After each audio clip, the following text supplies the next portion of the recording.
Gracias, buenas noches a todos.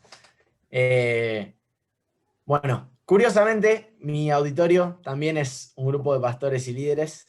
No lo hablamos previamente, pero los dos mensajes van a ir orientados hacia un auditorio así.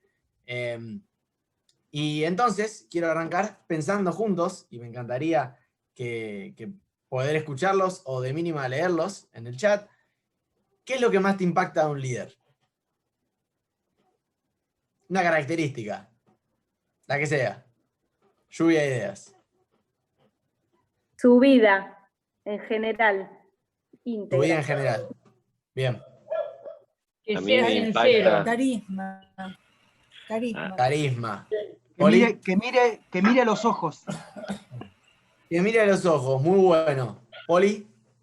A mí me impacta de mi pastor Bobby, que se parece tanto a Jesús porque se interioriza y se interesa genuinamente por la gente. Muy bueno. Bien, ahí leemos el servicio. ¿Alguien más? ¿Algo más? La integridad. La La integridad. integridad. Muy bueno. La humildad.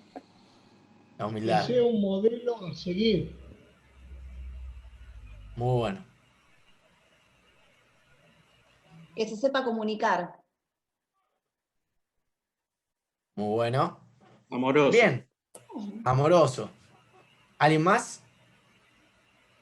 Bien, segunda.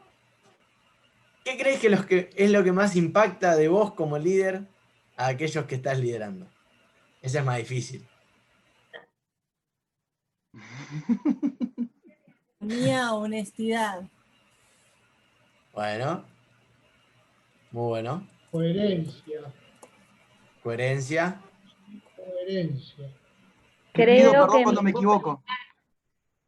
Pedir Lo perdón. que impacta de uno a otros. Lo Claro, que ¿qué impacta de crees que es uno, lo que más impacta de tu liderazgo a los demás? La coherencia. mi pasión. soportar, Pasión. Nancy, creo que mi sensibilidad. muy bueno.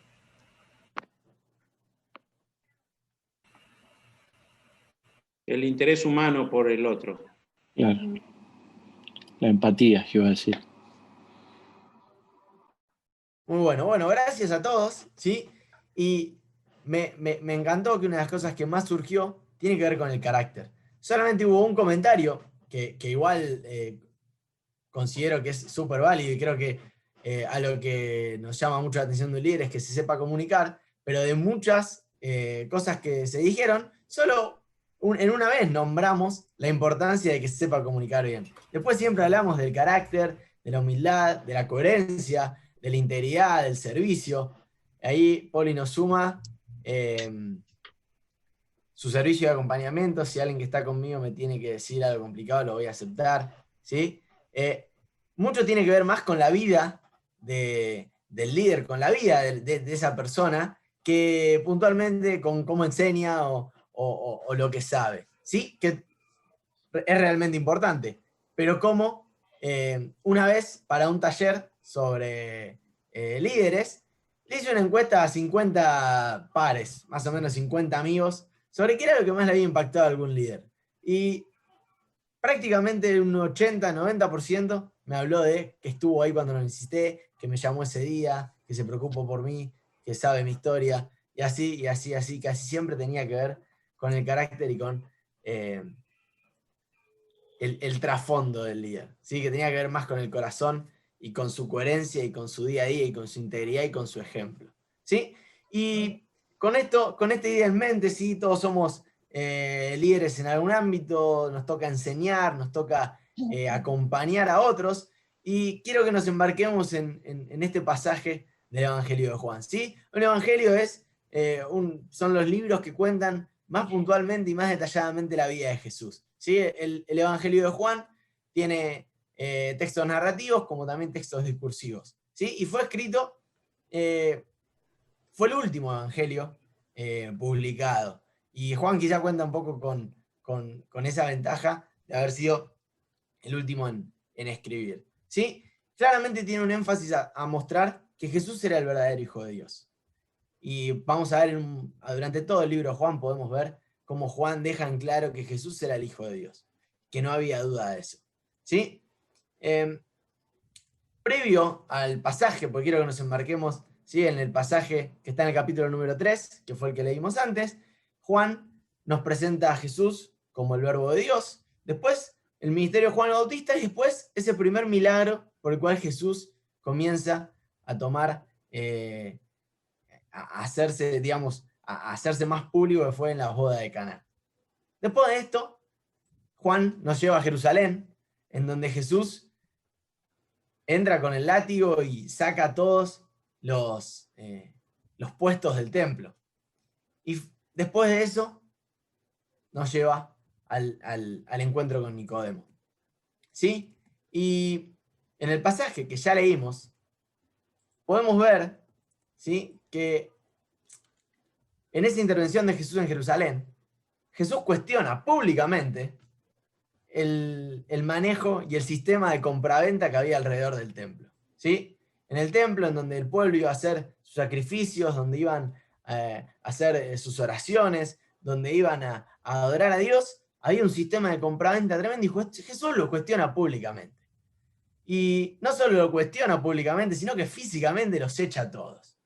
Y eso claramente incomodó a las autoridades del templo, quienes veían cómo eran cuestionados públicamente y era sacado por la fuerza prácticamente todos los puestos del templo. Obviamente cuestionan a Jesús.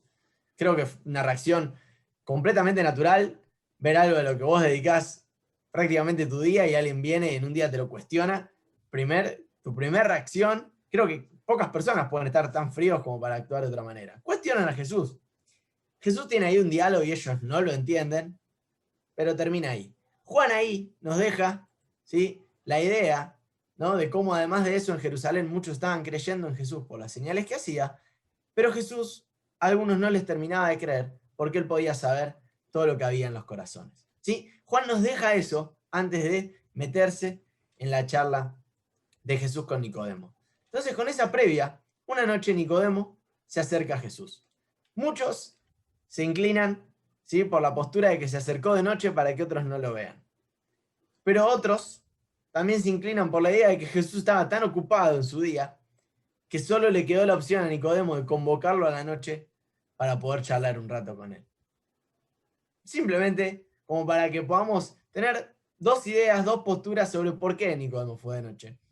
Más que eso, no nos suma. Nicodemo se encontró de noche con Jesús, una charla a solas, una charla a la luz de una vela, a la luz de una lámpara, charlando íntimamente entre los dos.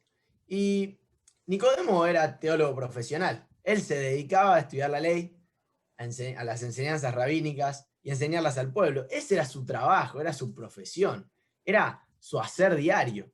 Y entonces Nicodemo toma la iniciativa y le dice Rabí. Y esto nos dice dos cosas.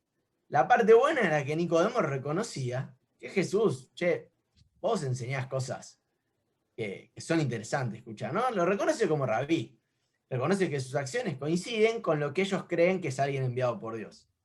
Pero por otro lado también nos deja ver que mientras algunos empiezan a hablar de que puede llegar a ser el Mesías, le marcó la cancha. Dice, Rabí, o sea, hasta ahí somos iguales. Sé que haces cosas que no hacen otros, pero te digo, Rabí, y sentémonos a charlar. O sea, le planteó la mesa de igual a igual. Jesús, conociendo los corazones, frente a esa afirmación es como que no le sigue esa charla y le sale por otro lado, ¿no? Y le dice, Nicodemo, quien no nazca de nuevo no puede ver el reino de Dios. ¿No sería ilógico pensar que en lo profundo de su corazón, ¿sí?, Nicodemo, como todo el pueblo de Israel, estaba esperando la manifestación del reino de Dios, en el Mesías que iba a venir? ¿No sería ilógico pensar de que en el fondo de su corazón Jesús sabía que Nicodemo lo que quería charlar era sobre el reino de Dios? ¿Sí?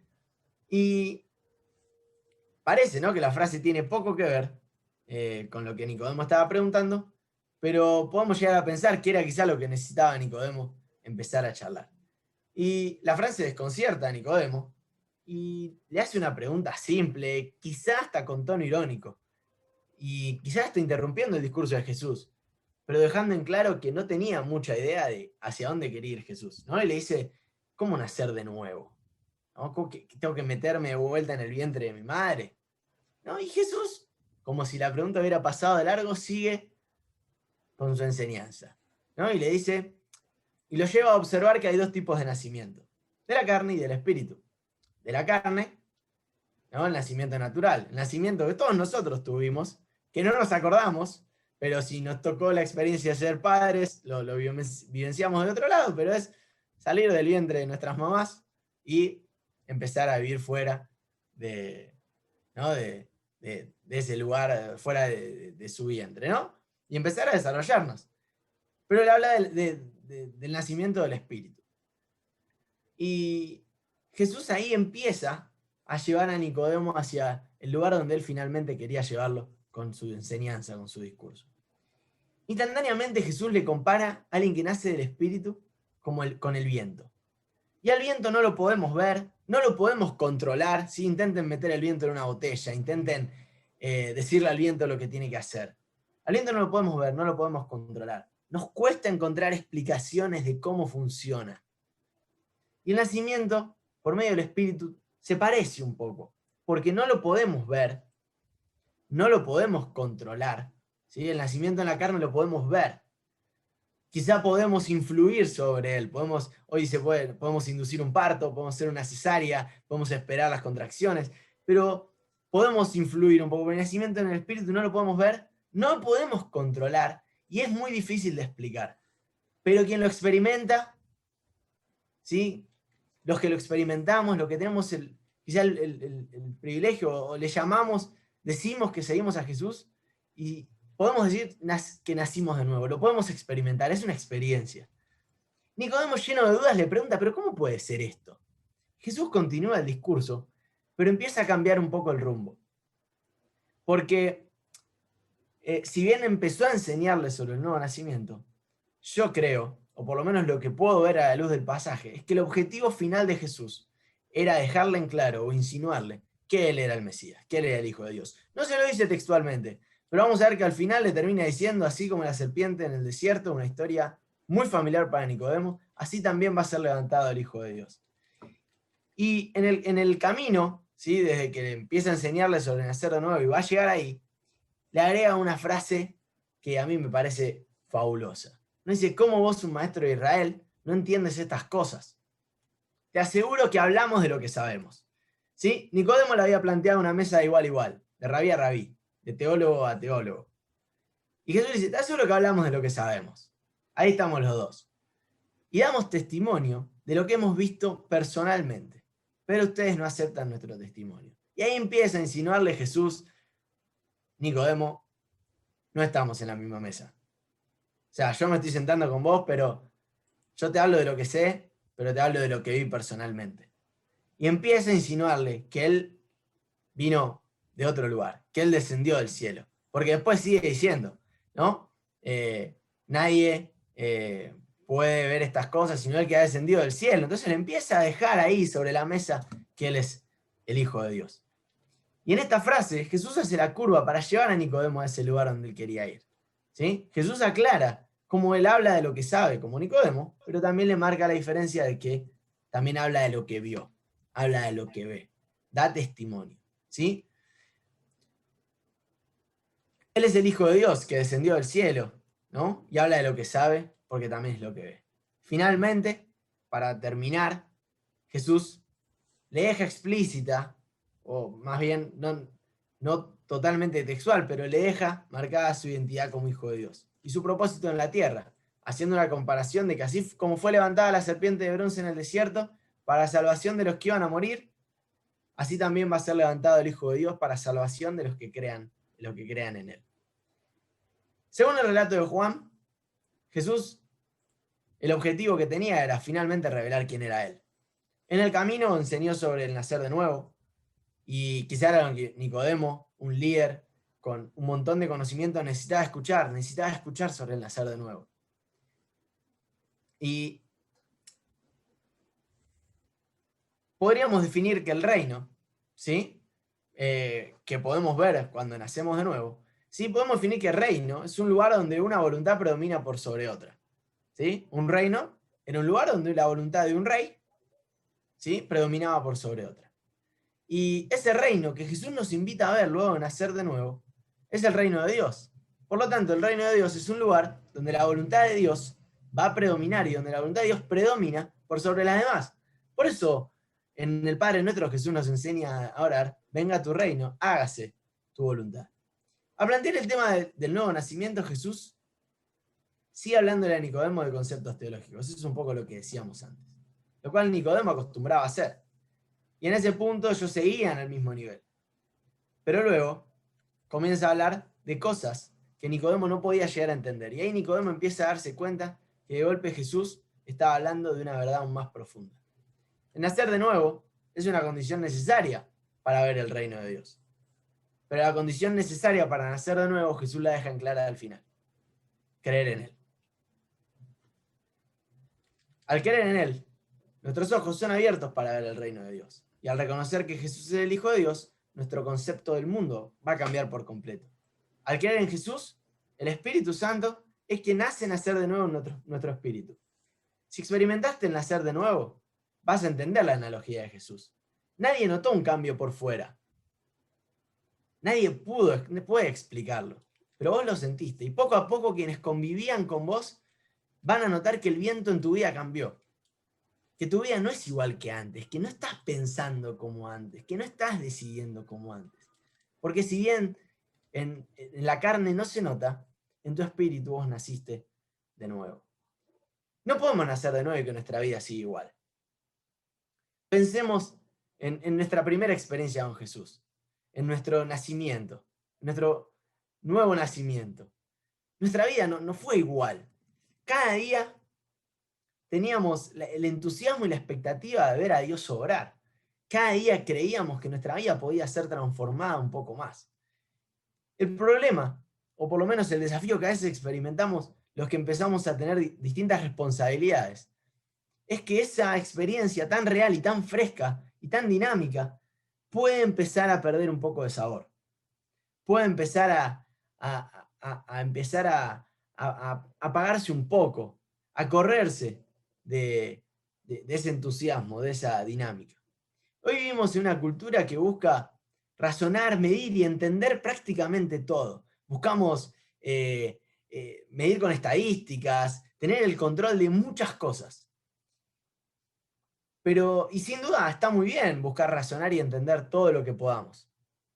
Pero, y claramente debemos conocer en profundidad los contextos bíblicos, los géneros literarios, teología, debemos aprender mucho de eso. Pero tenemos que tener cuidado de no terminar como Nicodemo, finalmente solo hablando de lo que sabemos. Jesús se diferenció de Nicodemo diciendo que él habla de lo que sabe, pero da testimonio de lo que ve. ¿Sí? Antes, al principio, hablábamos de los líderes que eran coherentes con su vida, de los líderes que eran íntegros, de los líderes que tenían un carácter humilde, un carácter de servicio. ¿Sí? Y esos líderes no solo hablan de lo que saben, esos líderes hablan de lo que viven. ¿Sí? Y creo que ahí es donde Jesús le marca una diferencia a Nicodemo, ¿sí? Cuando dice que él da testimonio de lo que ve. Dar testimonio se puede definir como dar fe de algo que has vivido o presenciado. Jesús tenía conocimiento, pero también tenía el testimonio. Él hablaba de lo que vivía y contaba lo que había visto, porque era el Hijo de Dios. Y así, nosotros, como líderes, como referentes de nuestras comunidades, el reino de Dios debería ser una experiencia cotidiana en nuestras vidas. Lo que decimos que es nuestro estilo de vida no debería ser una idea que se defiende nada más. Debería ser una experiencia que se vive. Una forma de vivir que hasta se podría defender por sí sola. Un estilo de vida que tiene testimonio habla de lo que sabe, y eso está muy bueno, porque podemos enseñar de lo que sabemos. Pero como líderes solo podemos reproducir lo que somos. Solo podemos contagiar al final lo que somos, lo que vivimos en nuestro día a día. Podemos enseñar lo que sabemos, pero podemos contagiar solo lo que somos. Todos los que nacimos de nuevo tuvimos ese primer tiempo de entusiasmo. de anhelar y de creer que Dios podía intervenir cada día de nuestra vida. ¿Por qué será que con el tiempo ese entusiasmo puede bajar un poco? ¿Por qué será que con el tiempo la expectativa de ver a Dios cambiar una vida, hacer milagros o transformar un lugar se vuelve más cotidiana, se vuelve menos, un poco más planchada, por llamarlo de una forma? Creo que como líderes tenemos el desafío de seguir hablando de lo que sabemos y de seguir aprendiendo, pero también de lo que vemos y de vivir dando testimonio, ¿sí? Y el vivir el reino de Dios como una experiencia. Francisco de Asís insistía mucho con vivir un estilo de vida que respalde sus palabras. Él una y otra vez le decía a los que él lideraba, vayan y prediquen, y si es necesario hablen. Él fue un gran ejemplo de cómo seguir a Jesús e impactar con su vida por encima de sus palabras. Jesús deseaba que sus discípulos, y esto lo dice, finalmente se lo va a decir en Hechos, decía que él sean testigos. Él esperaba que sus discípulos sean testigos de eso que vieron y vivieron. Por eso, más adelante en Juan, le dice, dentro de poco el mundo ya no me verá más, pero ustedes sí me verán, y porque yo vivo también ustedes vivirán. Esa frase se la dice en el contexto de un discurso en el que él les está explicando que se va a ir. Que él se va a ir. Y que el mundo ya no lo verá más. Pero ellos sí lo verán. Porque ellos lo conocían. Porque ellos iban a poder verlo. Por medio del Espíritu Santo que iba a venir a habitar en sus corazones. El mundo no puede ver a Jesús. Pero puede ver a la iglesia. Nosotros somos el Jesús que hoy el mundo puede ver. Por eso nuestra vida debe hablar de lo que sabe. Debemos poder defender lo que creemos, lo que enseñamos, nuestras ideas. Pero también debemos dar testimonio de lo que vivimos. El propósito de Jesús, así como fue en la charla con Nicodemo, sigue siendo revelarse al mundo. Sigue siendo revelar quién es. Y así como con Nicodemo lo fue llevando a través de la enseñanza sobre el nacer de nuevo, sobre la aclaración sobre de dónde viene su testimonio y finalmente a la verdad de que él era el Hijo de Dios, hoy también ese sigue siendo el propósito, en cada lugar donde nos movemos nosotros como líderes. Y hoy somos como iglesia, como líderes, somos el Jesús que el mundo puede ver, somos su cuerpo. Y hoy Jesús sigue eligiendo revelarse por medio de su iglesia. Y por eso quiero desafiarnos a todos nosotros como líderes de distintos espacios, a seguir pudiendo hablar de lo que sabemos, pero también hablar de lo que vemos, hablar de lo que experimentamos, de lo que vivimos. ¿Sí? Y me encanta, hay una oración que me encanta, también de Francisco de Asís, quien para mí con su vida respaldó muchísimo sus enseñanzas, hasta quizá a extremos que nunca nosotros lleguemos. Y él tiene una oración que se llama la oración simple. Y me encanta el título de esta oración porque creo que vivir el reino de Dios, más allá de lo que enseñamos o de lo que podemos hacer, debe ser simple, debe ser cotidiano, debe estar en nuestro día a día. Y deberíamos ver esas intervenciones de Dios, esos milagros, a Dios interviniendo en nuestra vida cotidianamente y pudiera hablar de eso. ¿Sí? Y les quiero regalar esta oración para terminar. Dice, Señor, haz de mí un instrumento de tu paz. Donde haya odio, ponga yo amor. Donde haya ofensa, ponga yo perdón. Donde haya discordia, ponga yo unión. Donde haya error, ponga yo verdad. Donde haya duda, ponga yo la fe. Donde haya desesperación, ponga yo esperanza. Donde haya tinieblas, ponga yo la luz. Donde haya tristeza, ponga yo alegría. Donde haya, oh maestro, que no busque yo tanto ser consolado como consolar, ser comprendido como comprender, ser amado como amar, porque dando se recibe, olvidando se encuentra, perdonando se es perdonado, y muriendo se resucita a la vida eterna. Papá, te damos gracias por el privilegio que nos das de haber nacido de nuevo, por el privilegio que nos das de poder ver el reino de Dios, el privilegio que nos das de ver y entrar en el reino de Dios. Por eso queremos, desde este lugar, como hijos tuyos, poder ser fieles a lo que nos llamaste, que es hacer testigos. Que podamos hablar de lo que sabemos, pero que podamos ser testigos de lo que vivimos. Que podamos contar y que nuestra vida esté respaldada con coherencia por los hechos que vivimos cotidianamente. Y que nuestras enseñanzas, nuestras palabras, lo que nos toque hacer como líderes esté respaldado por la coherencia con la que vos nos llamás a vivir. Señor, que el mundo pueda ver en nosotros, tu iglesia, a Jesús. Y que para eso el mundo, y que por medio de eso, el mundo crea. Y que por medio de eso, todos los que no te conocen puedan nacer de nuevo y ver el reino de Dios. Te amamos y ayúdanos en cada lugar donde nos toca poder liderar con esta coherencia, para que como iglesia podamos reflejarte cada vez mejor. En tu nombre, Jesús. Amén. Seguimos en